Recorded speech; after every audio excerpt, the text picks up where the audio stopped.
Yeah, good afternoon. This is Babs Olugbemi and welcome to the Firelighter with Babs. Today I'm very privileged to meet with my dad, somebody that has touched so many lives, mine included. Let me share the story with you. In 1991, I was working at Cadbury Nigerian PSC as a casual worker at the Bombita department. And one day our managers informed us that we should come to the end of the year party talk show and the chairman will be there. Our mindset was, what concerns us? What do the chairman want to offer us? But I heeded to that call. And right at that function, Dr. Kolade was challenging all of us. He was talking about excellence.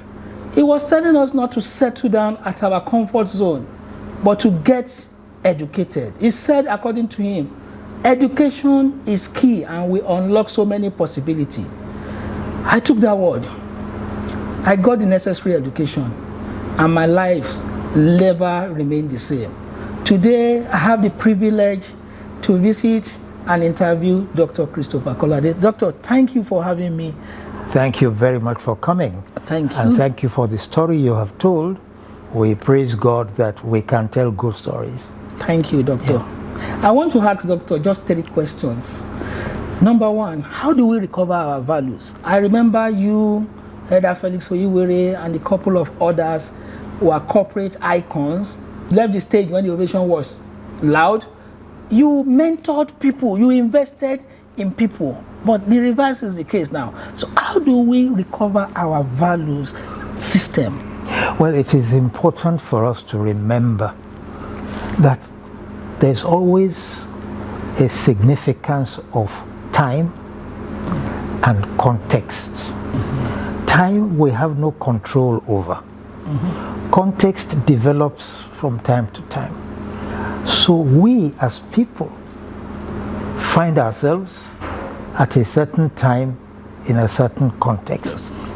What is required is that we as people should be able to manage our situation in that time and in that context.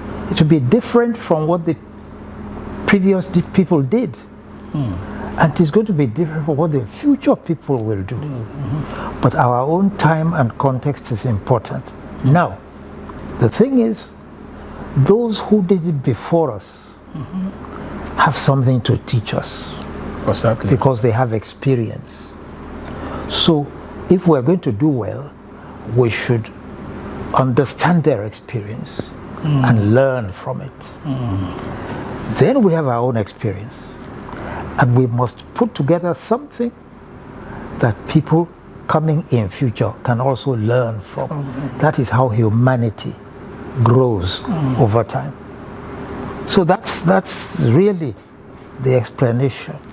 Nobody working now can say, I have nothing to learn from the previous people. And nobody working now should say, I have nothing to teach people to come in. You must be a sort of custodian.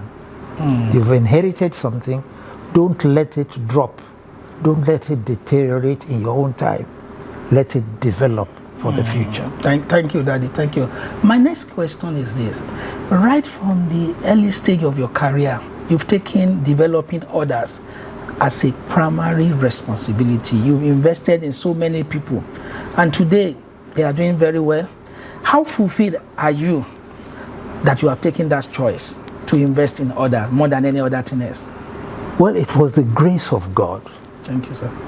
That led me to identify that the critical factor of good development is people. It's people.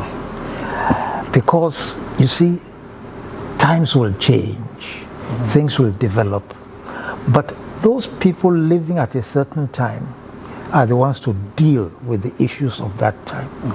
And so, what I learned when I was young was that if I faced certain problems, certain challenges, and I was dealing with them, I must also make sure that other people working with me can deal with these problems. But also, if we're doing what we're doing today and we're succeeding, what about tomorrow? We must do something for people so that they can be doing well today, but also in a position to do well tomorrow, which will bring challenges that we don't yet know.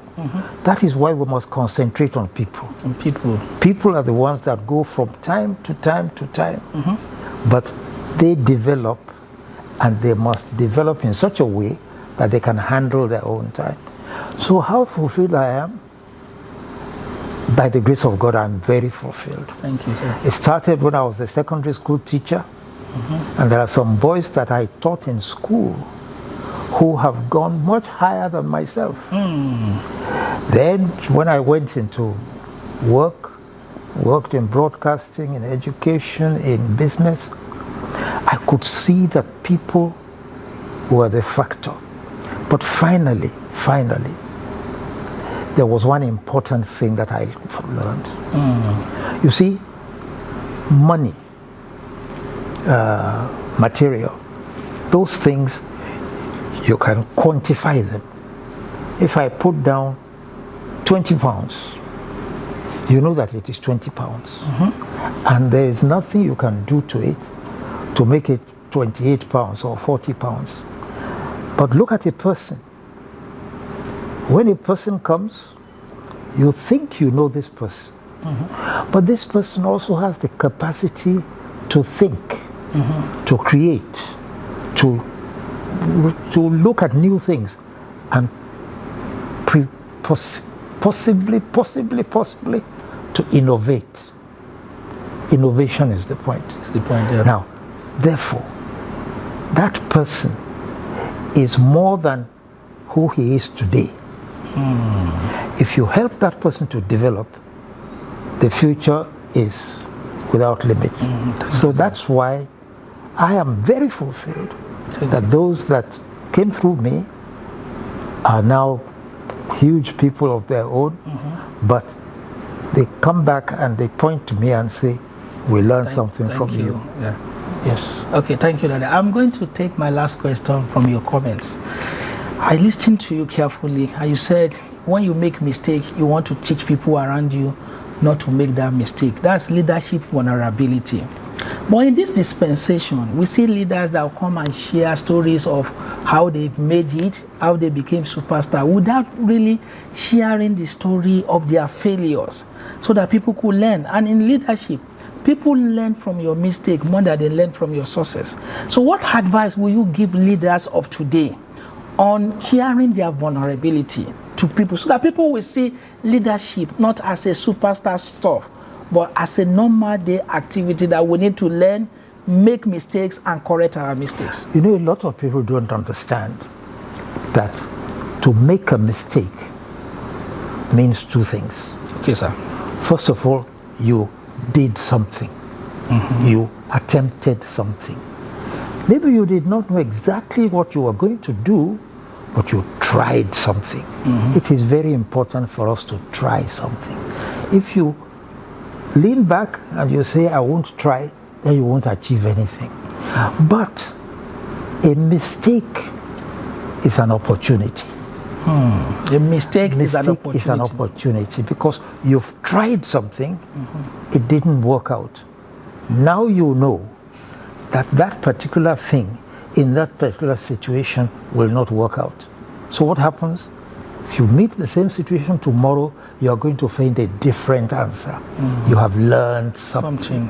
So a mistake is an opportunity for learning and getting better.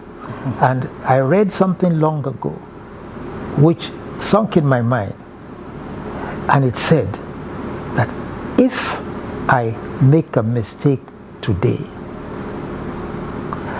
and I correct it tomorrow, that is a sign that I'm wiser tomorrow than I was yesterday. Yes. Thank you, Daddy. Thank you. Daddy, thank you for your time. But before we go, we'd like to present you an award. We are presenting this award to you because you have invested so much in people. It is called the Firelighter Award, presented to Dr. Christopher Kolade as an investor in people and for imparting posterity positively. everyone you've touched are doing good things, and they're also imparting other people. I know at a point in your life, you are the managing director of Cadbury Nigeria PLC. You moved to become the chairman of the company. At a time, you are the Nigerian High Commissioner to the United Kingdom. Despite those busy schedules of yours, you focus on people. You want them to be better off. You share your mistake with them. You encourage them. And they are also imparting others wherever they are. So on behalf of the Positive Growth Africa, a not-for-profit organization that loves to take leadership, resilience, and patriotism education to the youth and to the people, I'm happy to present to you the Firelighter Award. Thank you very much. And may I have your comments, sir? Thank you very much. You see, I'm glad you called it Firelighter. Yep. Because when you light a fire, you know the source of your fire. But when that fire meets the material that it is going to work on,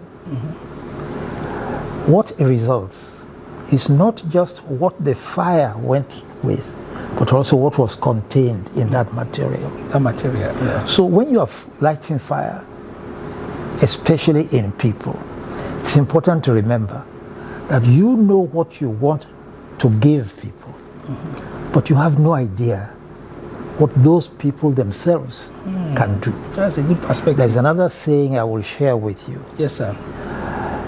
The saying goes like this: it is not the job of a leader to add greatness to people. Why? Because the greatness is already there. Yeah. When the leader gives something to that person then takes that something and with his own greatness makes something new. So it is important to know that people are critical because they are the ones that God made to develop. When a person sees a situation, can think about what to do, can think about what to add, can think about what else is possible, and then a new thing comes out. That is the value, the true value of people. So thank you for this award, and I'm glad that I'm being given this award. Thank you, sir. Yeah. We want to thank our viewers, and we want to thank Dr. Christopher Kolade for sharing this timeless truth with us. And thank you, sir. Have a great day, sir. You're very welcome. Thank you. Very welcome.